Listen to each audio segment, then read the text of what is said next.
Hi, I'm Tim. Welcome to Watchbox, and thanks for logging on. If you love this watch, email me, tmosso@thewatchbox.com. Your purchase and pricing email question line for buying this or any watch you see on any Watchbox platform. Reach out to me directly. Email tmosso@thewatchbox.com for pricing details.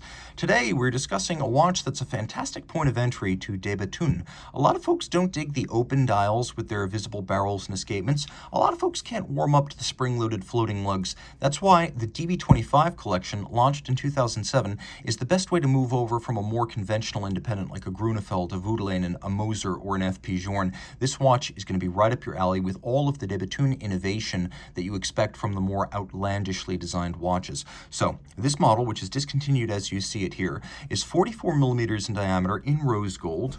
The watch measures in thickness only 11.5 millimeters thick, and from lug tip to lug tip, 51.5 millimeters with a 24 millimeter spacing between the lugs. Now, de Bethune makes its own cases, its own movements, and its own dials. So as with Montre Jaune, which makes all of those primary parts in-house, this is a true manufacturer product and not just the caliber. On my 16 centimeter circumference wrist, the 44 millimeter DB25 Power Reserve wears large. This watch is probably suitable for a wrist as small as 15 centimeters circumference, but no smaller. It will easily fit underneath the cuff, though, with a domed bezel and a low-slung 11.5 millimeter thick case. It does slide quite easily under a cuff. The strap is high grade. As you can see, this is a de Bethune factory strap. They use gator on both sides. On the top, large rectangular scale alligator leather, monotone black stitch, black leather. You can see that it has a sheer cut edge showing the layers of leather.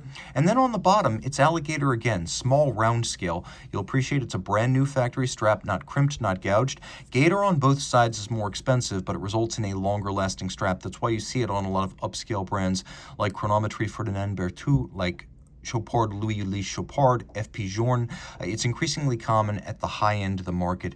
We have here a de Bethune branded rose gold pin buckle.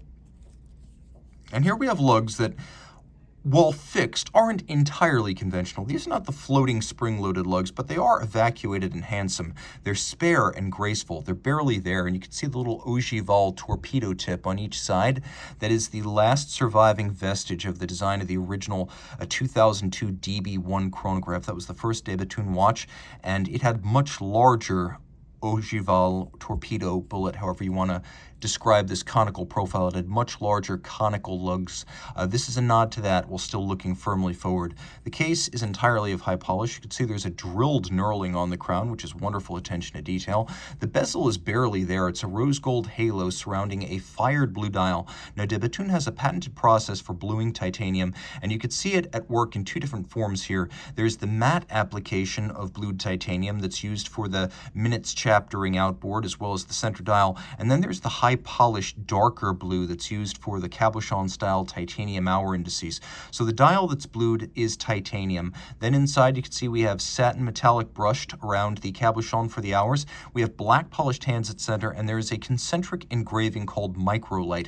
It's like guilloche, but de Bethune, David Zanetta, the founding partner who did the style, and Denis Flageolet, who's the watchmaking genius at de Bethune, they agreed that a rosette-style guilloche would look out of place on such a forward-looking watch. So they used this fine concentric engraving that is also executed by traditional means. It just gives the watch a much more modern look. Now you can see inboard, there's also a little railroad track for reading the minutes on the base of the dial. The dial, by the way, has excellent depth. There's a power reserve indicator up at 12 o'clock, and while you wind the watch or the watch winds itself, it is automatic. The power reserve will transform from red to silver as you energize the two mainsprings. The two mainsprings are self-adjusting. That's a patented system that de Bethune devised. The watch has a 6-day power reserve. We have a rotor that is exceptionally well thought out. The mass is platinum, no compromise, the densest material for the highest winding efficiency. The rotor itself, as you can see, is blued titanium, so the rotor has minimal mass. All of the mass is concentrated outboard to increase the polar moment or turning force. Now at center, because we have such a long effective lever arm, there's a chance of shock damage to the bearing. So de Bethune patented a shock absorber system using these 4 cantilevered steel shock absorbers to brace the rotor itself from torquing exceptionally. The rotating force is designed to be encouraged by the use of low friction jewels, so if it does happen to come in contact with the rotor, there's very little friction between them, but if it tries to twist Vertically, the shock absorber system will protect it from damage. We have 1, 2, 3 shock absorbers on the balance. That's called triple pair chute.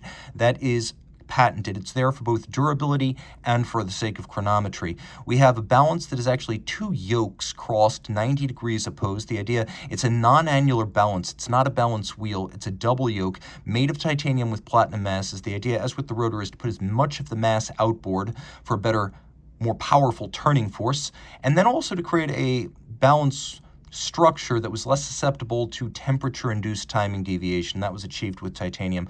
There's a hairspring that's actually 2 elements shaped by hand, then clamped together to give it the flat profile and shock resistance of a flat hairspring, but with the concentric breathing properties of an overcoil. And no corners are cut. The watch beats away at 4 hertz, which is a modern beat rate. No tricks are played to get that 6-day power reserve.